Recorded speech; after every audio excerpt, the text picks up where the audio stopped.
ಬಾದಾಮಿಯ ಆರೋಗ್ಯಕರ ಉಪಯೋಗಗಳು ಎಂದರೆ ಮೆದುಳಿನ ಶಕ್ತಿ ಹೆಚ್ಚಿಸುತ್ತದೆ. ಬಾದಾಮಿ ನೆನಪು ಶಕ್ತಿ, ಬುದ್ಧಿಶಕ್ತಿ ಮತ್ತು ಏಕಾಗ್ರತೆಯನ್ನು ಹೆಚ್ಚಿಸಲು ಸಹಾಯಕ. ಹೃದಯದ ಆರೋಗ್ಯಕ್ಕೆ ಉತ್ತಮ. ಬಾದಾಮಿಯಲ್ಲಿ ಇರುವ ಉತ್ತಮ ಕೊಬ್ಬು ಕೊಲೆಸ್ಟ್ರಾಲ್ ನಿಯಂತ್ರಿಸಿ ಹೃದಯವನ್ನು ರಕ್ಷಿಸುತ್ತದೆ, ಶಕ್ತಿ ನೀಡುತ್ತದೆ. ದಿನಪೂರ್ತಿ ಚುರುಕಾಗಿ ಇರಲು ಬಾದಾಮಿ ಉತ್ತಮ ಶಕ್ತಿಯ ಆಹಾರ. ಮಕ್ಕಳ ಬೆಳವಣಿಗೆಗೆ ಸಹಾಯಕ.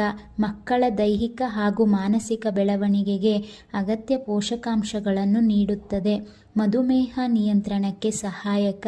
ರಕ್ತದಲ್ಲಿನ ಸಕ್ಕರೆ ಮಟ್ಟವನ್ನು ಸಮತೋಲನದಲ್ಲಿಡಲು ಸಹಾಯಕ.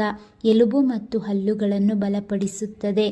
ಕ್ಯಾಲ್ಸಿಯಂ, ಫಾಸ್ಫರಸ್ ಇರುವುದರಿಂದ ಎಲುಬುಗಳು ಗಟ್ಟಿಯಾಗುತ್ತವೆ. ಚರ್ಮ ಮತ್ತು ಕೂದಲಿಗೆ ಲಾಭಕಾರಿ. ಚರ್ಮ ಕಾಂತಿಯುತವಾಗಲು, ಕೂದಲು ಬಲವಾಗಲು ಸಹಾಯ ಮಾಡುತ್ತದೆ. ತೂಕ ನಿಯಂತ್ರಣಕ್ಕೆ ಸಹಾಯಕ. ಕಡಿಮೆ ಪ್ರಮಾಣದಲ್ಲಿ ಸೇವಿಸಿದರೆ ಹಸಿವು ಕಡಿಮೆ ಮಾಡಿ ತೂಕ ನಿಯಂತ್ರಣಕ್ಕೆ ನೆರವಾಗುತ್ತದೆ. ರೋಗ ನಿರೋಧಕ ಶಕ್ತಿ ಹೆಚ್ಚಿಸುತ್ತದೆ. ದೇಹವನ್ನು ರೋಗಗಳಿಂದ ರಕ್ಷಿಸುವ ಶಕ್ತಿ ನೀಡುತ್ತದೆ. ಗರ್ಭಿಣಿಯರಿಗೆ ಉಪಯುಕ್ತ. ತಾಯಿ ಮತ್ತು ಗರ್ಭದಲ್ಲಿರುವ ಶಿಶುವಿನ ಆರೋಗ್ಯಕ್ಕೆ ಉತ್ತಮ ಪೋಷಣೆಯನ್ನು ನೀಡುತ್ತದೆ.